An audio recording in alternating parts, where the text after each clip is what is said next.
conscious evolution? Conscious meaning, for me at least, that you can tap into the collective wisdom that exists on the inner planes.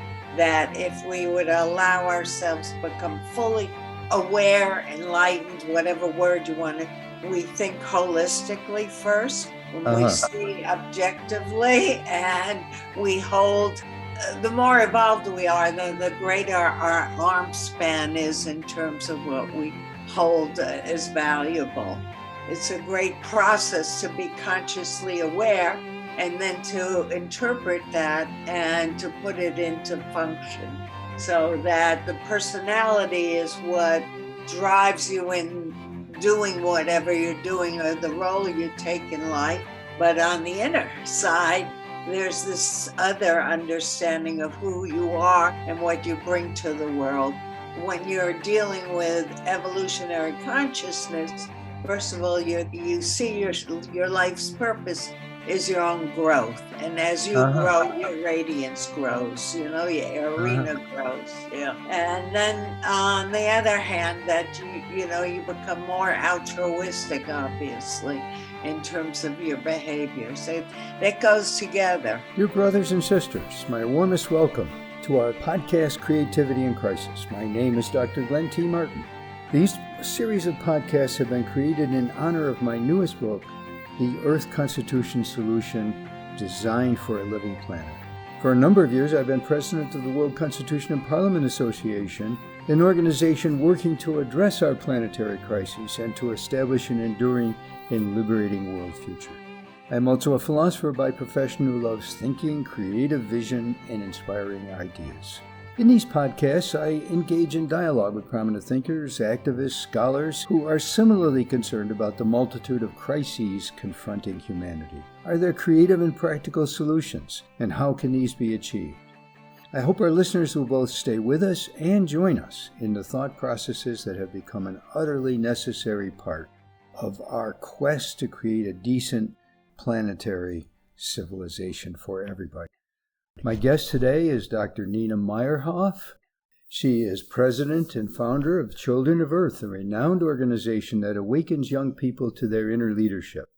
Nina is a visionary thought leader, recognized for a life of advocating for children and youth. The co-author of 2 books, Conscious Education, The Bridge to Freedom, and Pioneering Spiritual Activism, Nina has received many awards for her work, from the Mother Theresa Award to the Citizens Department of Peace Award to the International Educators Award for Peace, as well as recognition by the state of Vermont, which passed a resolution honoring her for her life's work in peace, called the Seeds of Peace Award. And secondly, she's been recognized for the Public Peace Prize in Vermont, USA. Welcome. I'm glad to have you with us today, Dr. Meyerhof. Nina, thank you for being here. Well, thank you for inviting me, and I love the topic. And yes, I think it's a great opportunity for change now. This crisis, as I perceive it, and everybody has their own story around it, but externally, we had the environment hitting us in the face, telling us, be careful, understand you're misusing us. It's time to work together and to care for the planet, our Earth, etc. And we didn't respond. Or we respond very slowly, myself included. I don't want to sound too presumptuous. And then we received a blow in the head. Internally, we have the virus crisis, and it is a crisis. And we cannot exist unless we recognize that all of us have to work together to resolve this, that it isn't just our personal problem, it's the problem of humanity. So you have the external and the internal. So there's total eruption, and cataclysmic eruption can allow for potential of new birth. It also demanded we take a time of inner reflection or separation to recognize our relationships to each other and to reassess who each individually we are, I mean, some people took advantage of that and some didn't. But Uh-huh. I really think people are reorganizing their whole mental set of what does work mean, what does home mean, what are social systems for, Uh-huh. and the role of the government. I mean, it's all in question. Okay, so we're in question and I take it, you're saying this is a planetary phenomenon, right? The Right. virus is everywhere. And I was just on the phone this morning with people in India, and it's resurging again. It's a terrible situation. People Yeah. just dying by the tens of thousands, and Yeah. it's very scary, and it interrupts all planned human activities. At one time we thought we had a world where you could go on tourism, fly in airplanes, and just enjoy beautiful places and so on. No more, right? All of that is meetings are interrupted. Governments are helpless in the face of this.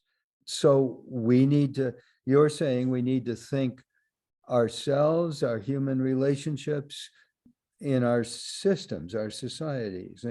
Could you? Yeah, well, I'm also feeling that unless we coalesce as a species, really come together, that survival will be the competitive model still. And that really worked till we used up our resources, yes? And now it's no longer a reality. So how do we create not equality, but how do we create equity so life is more in balance externally and internally? Interesting that mental health is coming up so much. Well, what does mental health mean? We said it was an illness and you put it in the corner and you don't want to talk about it. But now we're recognizing the internal function of a human being is, creates what comes before us. And in terms of your question, if I remember correctly, human beings build culture. So if we alter our minds a bit and create new value systems, new culture will emerge. Yeah. I mean, somehow people think things happen from top down. They don't. We are the people and we create the understanding. Yeah. Well, one of the things that I've talked about and reflected on over the years is a kind of interaction or reciprocity between culture or in systems and in human consciousness. There's a kind of reciprocal relationship. If you change a system, it helps change human consciousness, right? Yeah. And if you change human consciousness, it helps change systems. So would it be fair to say that top down and bottom up are in this kind of reciprocity relationship? It's a very good point. Yes. Yeah. It makes sense to me too. Because as you know, I support the Constitution for the Federation of Earth, and people say, oh, that's top down, we can't have imposed upon all, but it's really not, because first of all, it cannot be possibly instituted or ratified unless it comes from the bottom up. People must want it. It's democratically ratified. But the very fact of talking about it, the fact of thinking about it, thinking about a new world system, a world democracy, world equality, and ecological sustainability, and so on. The very, very fact of considering systems and trying to create those systems impacts on our consciousness, right? Yeah. And I mean, I'm always grateful for the work you've done because I see it as the gold standard, what we have to work towards, and if people say, oh, it's unrealistic or it's this or that, that doesn't matter. It's an idea that's coming into the minds of human beings and yes, their understanding. And when they're really ready to adapt, there'll be something there that, says this is possible. yeah, Yeah. yeah. But And I assume things might get worse again. And, I'm saddened by that. I am. yeah, But there's a real cleansing going on, huh? yeah. Well, there's one thinker, Paul Raskin, who is the head of the Telus Institute in Boston, and they are talking about civilization, planetary civilization and planetary change, in trying to envision the future, the options that he presents for us are planetization, right? People beginning to think as human beings in one civilization, one planet, or what he calls barbarism. Because if all these crises keep happening, it could be that people will withdraw into their militarism and into their selfishness and try to protect their own But whatever they isn't have. that the choice we always have, to go to the lower or the higher? I mean, Ah, we have consciousness, and with that consciousness, how do we use that, so that we move forward? And definitely what he's saying is correct. Yeah. It's a time of emergency and total change. yes. And it's a new civilization. I think also interesting is the Pentagon coming out with a paper on UFOs. We're colliding, we're collapsing into each other. We're starting to think we're Gaians, cosmic citizens, and not people of this planet. Yeah, There's an alteration that's happening. yeah. Yeah. The pioneers are the people that'll be talking about it, and slowly it'll become acceptable in our understanding. My ears perk up when I hear the word slowly, because maybe Yeah. we don't have a lot of time. If the climate is collapsing, my new book is called The Earth Constitution Solution Designed for a Living Planet. And in there, I study and review some of the literature of the climate scientists and the major environmentalists. And they have this idea of a kind of final tipping point, right? In the environment, they talk about tipping points that cannot be reversed. You can't refreeze the Arctic Ocean, that was so important in keeping the Earth cool because it reflected so much sunlight back into space. But they say that we may reach a tipping point where the progressive heating of the planet is unstoppable. With so many small tipping points are reached, that it may be that we don't know when that is. Maybe it's already passed, maybe within 10 years. If we don't make major changes very rapidly, it may be too late, and the planet will be so hot in 100 years that it won't be livable for higher forms of life. What's happening is that it was really outside for people. It was them and it was their problem, but everybody's experiencing now what it means. Yeah. And so there's a different reality that's coming into the minds of human beings. And, there's always this saying, you can pick the dark or you can pick the light. And obviously now both are on the table. You can see them clearly, and human beings have to select which direction they're going to go in. And yes, it's a time for creativity. Artists, I think, are really, percolating now, because it's a change in society and we're witnessing it. And what I mean about slowly is that we don't even realize how much things have changed already and continue to I change, see. because we're in it. But it is fast and furious for sure. Yeah. You talk about interchange.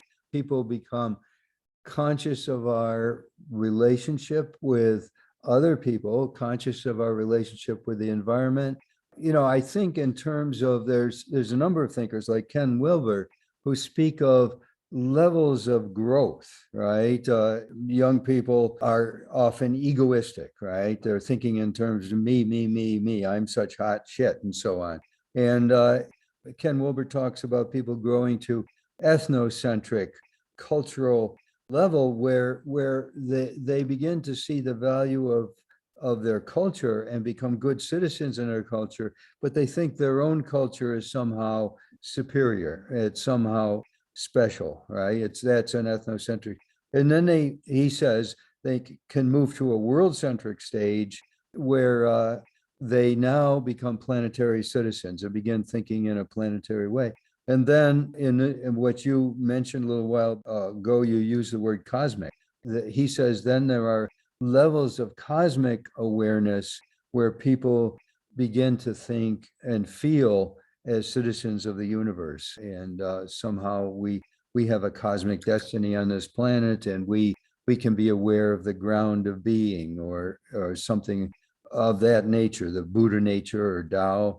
So what would you say about that kind of idea of growth? It's a nice diagram of an evolution of a human consciousness, I would say, that you go from me to from I to we to one, you know. Oh, I very mean, good. Yeah, that's I the to we to phrase I one. like to use, yeah. Uh-huh. But when you really recognize that we're interdependent and interconnected, you know, and that we go beyond who we are and we're insignificant. I mean, how hard is it to feel insignificant?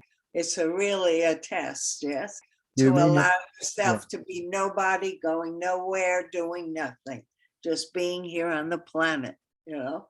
Being insignificant as an individual, Yeah. but as a species or Coalescing, yeah, yeah. nurturing. And I Interesting. think that's what's emerging because that's the only way we'll survive, you know. And there is the concept, not so much survival of the fittest, but survival, you know, that there's an instinct that goes forward then about how to do it. And I Uh-huh. think Bruce Lipton talks about, you know, the jump into the next stage of evolution that we're going through. Uh-huh. Yeah. So But yeah, and there's thinkers who are called evolutionary leaders, right? This concept begins to be seen everywhere. They call it conscious evolution. Barbara Marx Hubbard spoke of that as well, and I think you were at some of the conferences and so on where she's talked about these things. Is that something that we need to be focusing on, making our thinking in terms of conscious? What does that entail in your understanding? Conscious evolution. conscious meaning, for me at least, that you can tap into the collective wisdom that exists on the inner planes. That if we would allow ourselves to become fully aware, enlightened, whatever word you want to, we think holistically first, when we Uh-huh. see objectively, and we hold the more evolved we are, the greater our arm span is in terms of what we hold as valuable. It's a great process to be consciously aware and then to interpret that and to put it into function so that the personality is what drives you in doing whatever you're doing or the role you take in life. But on the inner side, there's this other understanding of who you are and what you bring to the world. When you're dealing with evolutionary consciousness, first of all, you see your life's purpose is your own growth. And as you Uh-huh. grow, your radiance grows, you know, your Uh-huh. arena grows. Yeah. And then on the other hand, that you know, you become more altruistic, obviously, in terms of your behavior. So that goes together. It really does. Uh-huh. How does this bear on your own work with young people and so on?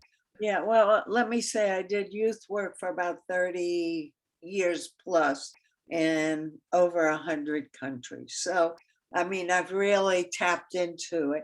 And my goal was to uncover our samenesses so that we feel interrelated rather than to go to tolerance and compromise, etc., but to say yes to we are one and we have samenesses. And as you go down the ladder, that's when you see the differences. And we're, as I understand, a 0.01% different. Come on, people. So I would bring young people together to experience that relationship, to see what the global issues are and how would they tackle them in a different manner, and then try to parallel it with UN meetings, et cetera, et cetera. But Mhm. then also different spiritual perspectives so that they would have that experience and understanding of the depth of feeling alive inside yourself and having purpose. Who am I and what am I for?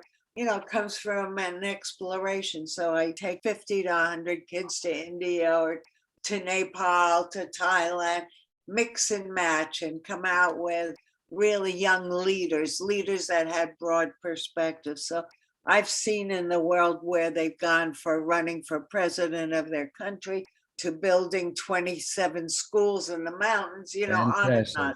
Yeah. But that led me to Auschwitz. So I want to explain that I'm doing a project with a person, Domin Kochevar.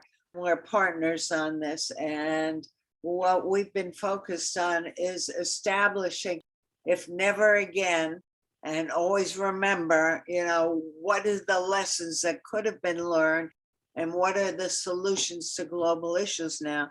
So we identified a plot of land that we really wanted. It has 11 barracks on it, and it was former SS troops. And we're always in dialogue with the government about it. But in the meantime, we acquired the use of a house from a survivor and who believed in the vision of the future and wanted us to work with that. And then we acquired another building. So we're taking the two buildings, putting a bridge of hope between them, making it a social innovation hub for young people from around the world and also from the town, and to do digitalization, to do all the creative cutting edge pioneer thinking, and sort of to be a pilot for the very big projects that is supposed to emerge. But the essence of it is to remember one humanity, it's bring it together, remember, pull it together, one humanity. And the whole, to learn from each other that we can experience the unity that, holds us. And then love emerges when you feel that. And when you feel the love, then it's very hard to have the anger and hate. That goes somewhere else. And we need to be creative now. It's time. So experiential learning is so important. We've done a lot of Zooms from there, etc. already, and plan more. So when creative thinking about one humanity, you mentioned association, sometimes UN meetings and so on. Is the UN a leader in this idea of one humanity, or are what I feel about the UN after many years of circling them and being involved and stepping in and out, that it's really a political organization because ambassadors are hired to represent the platform of their country. Right. They're not hired to integrate with the whole. But if you take the NGO and civil society, and when I started, there were maybe 200 of us, Now there are thousands that are holding the basket who are inputting. I mean, the SDGs really emerged from civil society. There were the millennial goals. So you just see that there's a way again of bringing the voice through the UN. And ideally, the UN has the essence of what we're talking about. It brings the whole world to the table. I mean, what building in the world does that, So we got to alter how they deal with each other somehow. I see.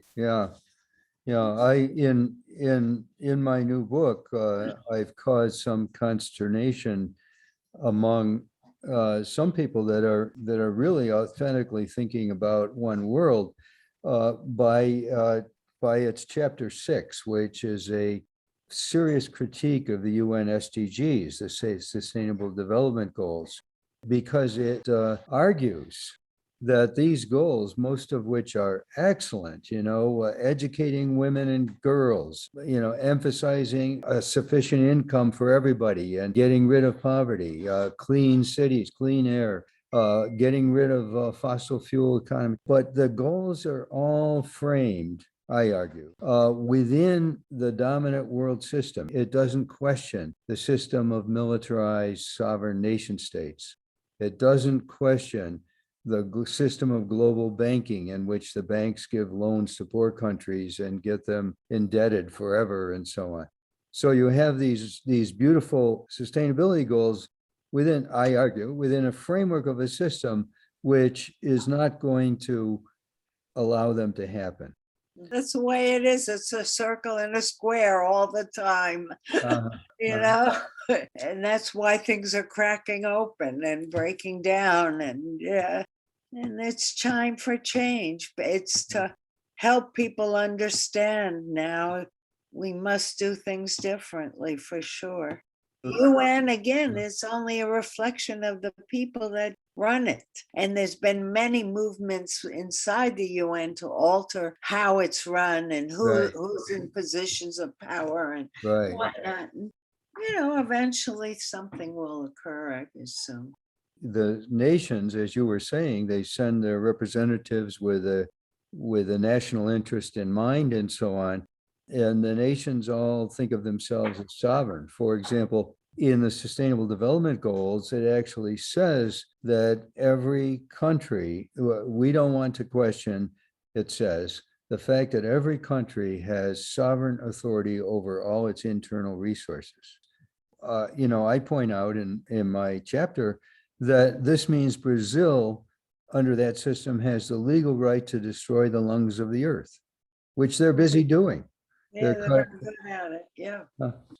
So, my argument there is that we have to not replace the UN, but replace the UN Charter with a real constitution, right? And that's we need a world constitution as a model to work from, Yeah.